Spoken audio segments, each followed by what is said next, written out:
How many opportunities do we get to make a first impression? One. So let's stand up and make a great, memorable, Tenbound first impression together. Everyone just stand up, push your chairs back a little bit. Here's the way it's going to work. I'm going to count to 3, and then you're going to come right back at me with energy, with passion, with conviction, and you're going to say, Tenbound kicks ass, and so do I. Sounds a little funny, but it's going to go big. I'm going to count to 3. You're going to come right back at me with energy, with passion, conviction. Tenbound kicks ass, and so do I. 1, 2, 3. Tenbound kicks ass, and so do I. That was awesome. Sit down, feeling great. All right. That was the hard part.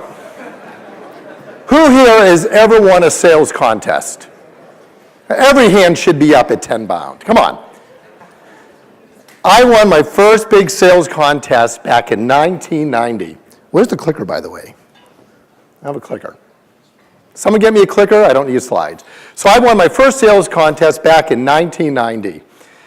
And it was the kind of contest where you get points all quarter long based on your qualifying sales.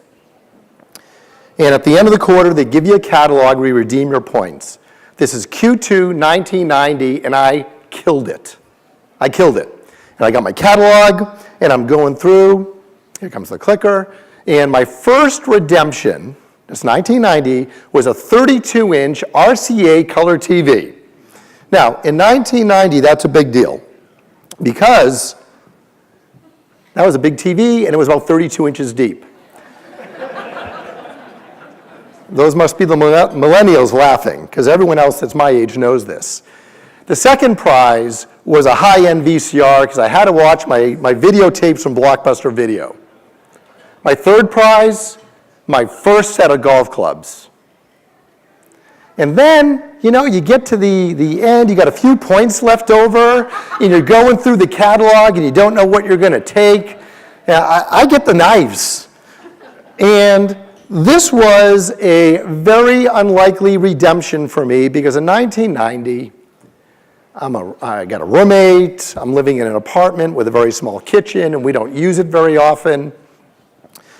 But it didn't take long for this block of knives to become like the centerpiece of our little apartment. And I'll never forget one night, like one of the few nights we actually used our kitchen, my roommate and I are cleaning up, and I noticed that in the 8 slots in the front where the steak knives go, there's 7 knives. There's an empty slot. And I freak out. I freak out. So I open up the silverware drawer. Maybe we misplaced it. It's not in there. I go to the hole in the sink thing where the garbage disposal is. It's not in there. Open up the trash. Brand new trash bag. I'm like, damn, my roommate took out the trash. I know that the knife just got thrown out. So now I got to convince my roommate, who doesn't know me very well yet, that we've got to go jump in the dumpster and find my knife. And we do. We walk out to the dumpster, we open the gate, we jump in, rummage through, thank God our bag was still on top, and we get the knife. Victory! Now, that's 1990. 10 years later, it's 2000. I'm now living with my fiance in a house. I still have this block of knives. 10 years after that, 20 years after I won these knives, I'm now in another house, I've got 2 kids, same wife, same knives. That matters. 5 years after that, I've had these knives now 25 years. 25 years. And then something happens. My friends, Bill and Hyann, they remodeled their kitchen. Marble countertops, stainless steel appliances, sinks everywhere, and they're having a little kitchen party, so we go over. And we get there a little early to help, and I get the job of cutting the vegetable platter. And I go over to Bill's knife block, and I grab the knife, and it's like, whoa. Like the handle was firm, the blade was sharp, the block looked solid. And here I am having an experience with another man's knife. I'm cutting the veggies. So I'm cutting the veggies, and all I can think about are my knives. That's all I can think about. So at the end of the night, we drive home, put the car in the driveway, I run into the kitchen, go right to my block of knives. And they didn't look so good. They didn't look so good. Like the block, the slots where the knives go in, they're all V'd from 25 years of the knife going in and out of the block. The handles, they looked worn. The blades, they didn't cut so good anymore. And this block of knives that I jumped into a dumpster for, no longer serving me. And you get thinking, like, what else did you do early in your career that doesn't serve you anymore? Like, what habits? What did you used to do that just doesn't work anymore? And that's why we're all here today. We're at Tenbound to sharpen our knives, in some cases, new blocks of knives. But that's why we're here, because there's better. Now, that's 1990. In 1987, I started 2 careers. Actually, I started 1 career and had an addiction. Let me tell you about my addiction. I started racing cars. And when I started racing cars in 1987, it was called autocrossing. You were in a big parking lot. The race course was made up of orange cones. You really couldn't get hurt or break anything. But it was a chance to figure out if you liked it and if you were any good. I started winning. By 1997, I raced at Daytona International Speedway 4 times. 5 years after that, I'm racing desert trucks in the deserts of Southern California and Mexico.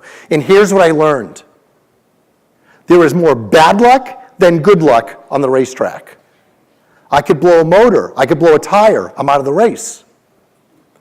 I could brake too early or brake too late. I could turn too early or turn too late, and I lose valuable positions.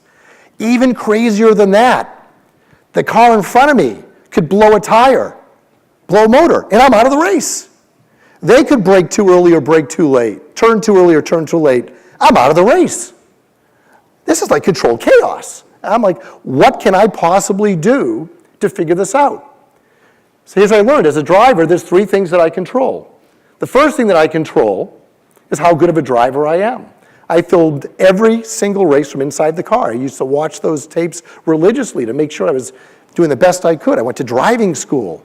And the better a driver I got, the better I could deal with these things that were happening around me on the track. The second thing I control is the amount of money that I spend and my sponsors spent on my car to make it go faster, stop quicker, turn sharper, keep me safe. And the third thing I control is the amount of preparation that I put into every competition. On average, 8 hours of prep for every 1 hour on the track. Now, I mentioned 2 careers. I also started selling in 1987. I get out in the world of selling. There is more bad luck than good luck when you're out there selling. I'm like, holy crap. And there's no second and third place trophy when you're selling. This is like everyone's going after first place. And it's crazy. Product, economy, budgets, timelines, what's going on inside your customer, your competition gets fierce. Like it's getting crazy. I'm like, what can I possibly control? I figured out 3 things. Number 1, the words that come out of my mouth. The conversations and the stories that I have all day long matter.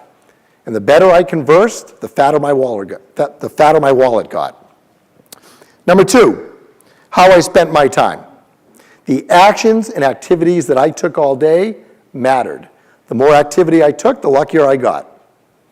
And then 3 was my attitude toward the business. My attitude toward my responsibility of hitting my number and how I went about that. And that's when I came up with SAM. Story, activity, and mindset. I want to jump into this for a minute. Let's talk about story. Now, you could go to a whole conference just on story. But there's one dimension that I'll share today, especially as we're professionally interrupting in sales development, is how do we break through to the person on the other end? How do we capture their attention and make an impact?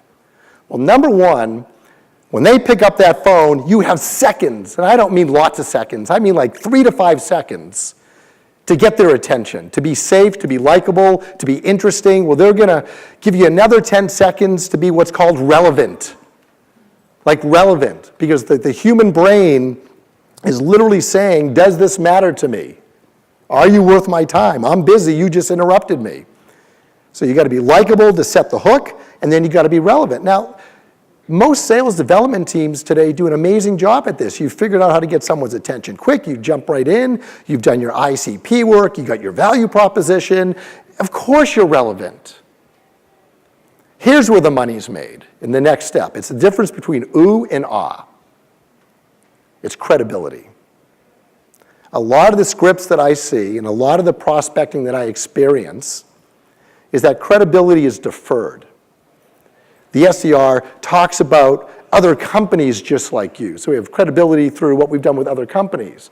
Or it may be through who you're going to talk to on the next call is very credible. But I've found that the best SDRs define and demand their own level of credibility in the conversation. Now, let me give you a quick example of why credibility is so important. My friend David Delaney goes to the doctor. He's sitting in the examination room, not feeling well. The doctor comes in and says, David, what's wrong? David tells him what the symptoms are. And what if the doctor jumped back, put on a hazmat suit, and then finished the examination? What is David thinking? Yeah, what's wrong with me? What should he be thinking? What's wrong with the doctor? Thank you very much. Yeah, I'm not that sick. I just got the flu. But what if we replay this? David walks in, gives the symptoms. The doctor goes, David, you're the third guy today that's come in with that problem. I'm going to give you a quick shot in the arm. You're going to be good as new. What's he thinking? I'm going to be okay. Why? Third guy today. My doc sees this a lot. He knows what to do. Shot in the arm. I'll be good as new. That's the difference in credibility. Think about the reaction that you as a patient has in those two scenarios. You don't want to be the SDR that puts them in the hazmat suit. Let's go on to activity.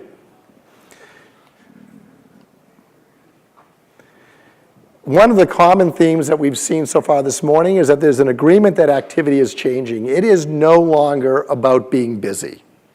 It's not about being busy anymore. And with the birth of sales engagement platforms, what we've done is accelerated and amplified whatever was being done before to new levels of productivity, new heights, and really reinforce role specialization, a true category for sales development. But in that magnification of the work, what was amplified was the good and the bad. Bias and habit were being amplified at a greater level.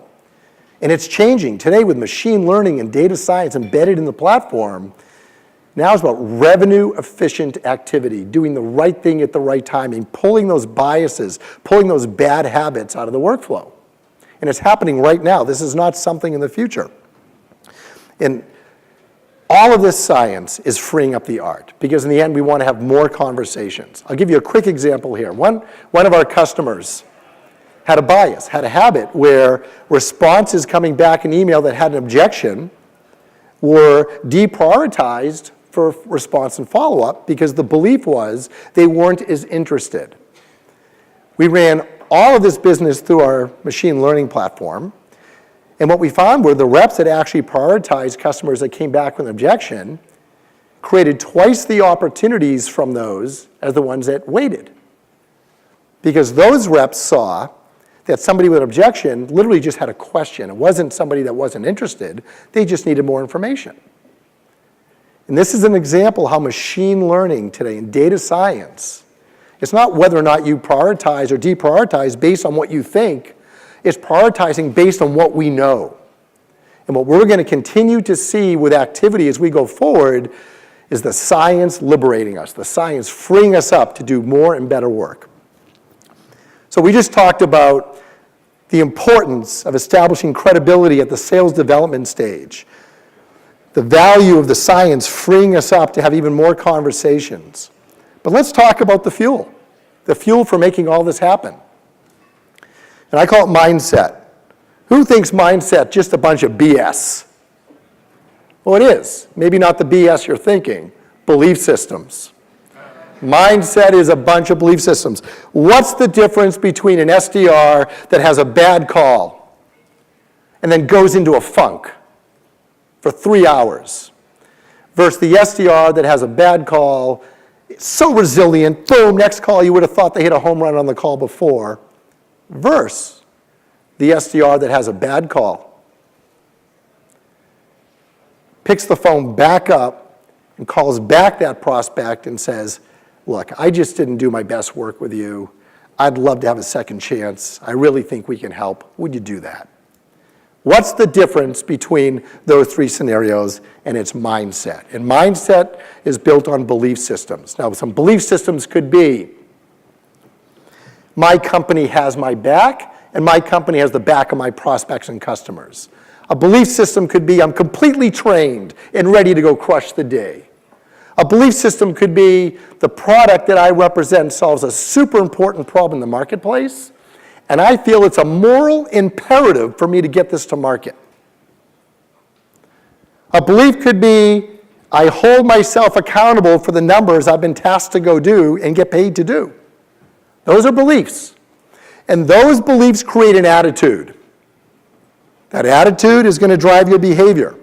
That behavior is going to produce a result we call performance, and that performance is going to reinforce your attitude.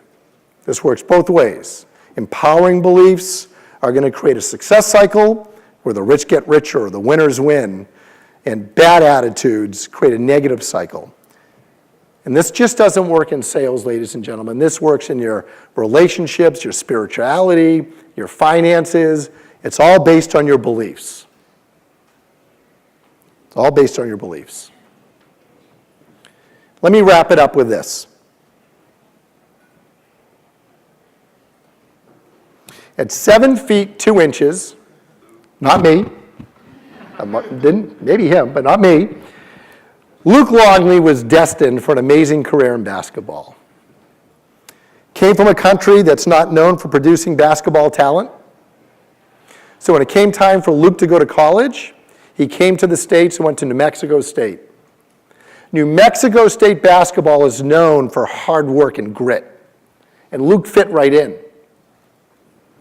Had a storied collegiate career as the team captain. Got drafted to the Minnesota Timberwolves at a time where they weren't too good, and then was traded to the Chicago Bulls. Now, Luke just didn't get traded to any Chicago Bulls team. He got traded to the three-time champion, three-peat, under the leadership of Michael Jordan and Phil Jackson. And Luke was pumped up, and Luke had a plan. Luke wasn't just going to join the team. Luke was going to show the Chicago Bulls next level. Luke was going to show them New Mexico grit. So here's what happened. First day of training, Luke's got a plan. Luke is going to get to the practice facility 2 hours before everybody else. So when the three-time world champions show up for their preseason workout, they're going to see Luke Longley. They're going to see New Mexico basketball. They're going to be super impressed with the guy that just got pulled over to their team.